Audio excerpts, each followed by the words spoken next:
apa sih lemak itu? Nah, lemak itu adalah sumber energi yang berlebih yang dihasilkan oleh manusia dan hewan. Nah, lemak-lemak ini tuh berasal dari makanan yang kita konsumsi. Nah, selanjutnya, di mana sih tempat penyimpanan lemak?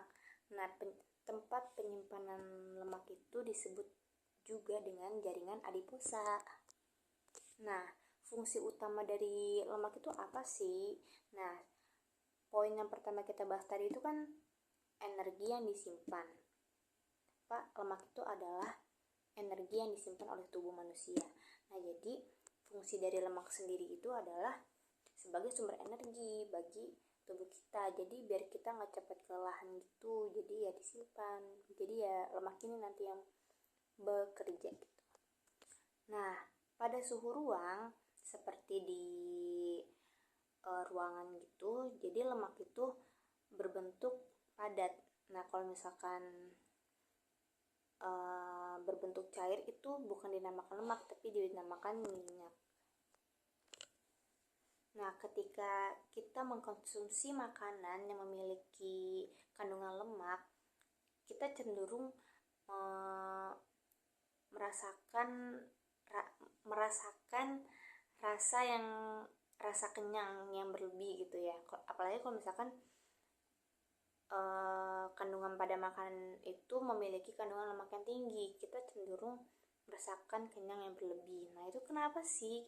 Kenapa kita memiliki rasa kenyang setelah mengkonsumsi kandungan lemak ini? Nah, karena kandungan lemak ini meninggalkan diproses oleh lambung itu secara lambat, jadi akan berpengaruh pada rasa kenyang kita. Lalu lemak terbentuk dari gliserol yang memiliki 3 gugus hidroksi yang kemudian akan mengikat satu molekul asam lemak. Selanjutnya ada jenis lemak berdasarkan klasifikasinya. Yang pertama ada jenis lemak berdasarkan penampilannya. Yang pertama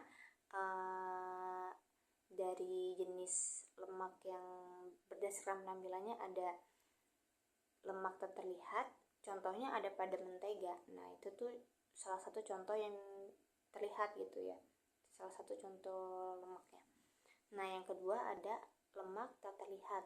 Nah, contohnya ada pada kandungan susu dan telur. Selanjutnya ada jenis lemak berdasarkan sumbernya.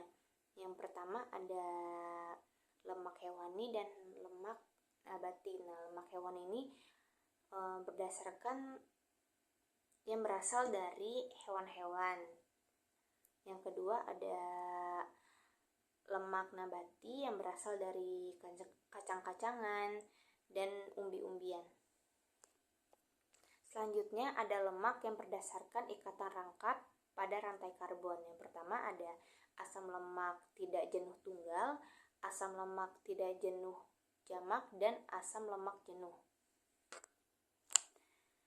Jika terus-menerus mengkonsumsi asam lemak jenuh akan menyebabkan kadar kolesterol jahat akan meningkat.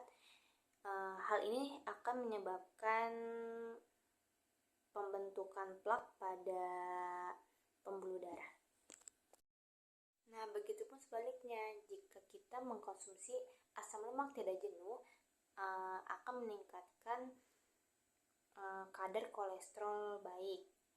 Hal ini akan memicu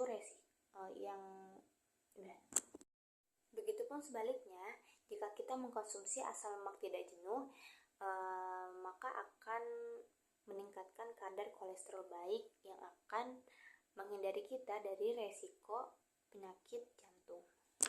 Thanks for watching.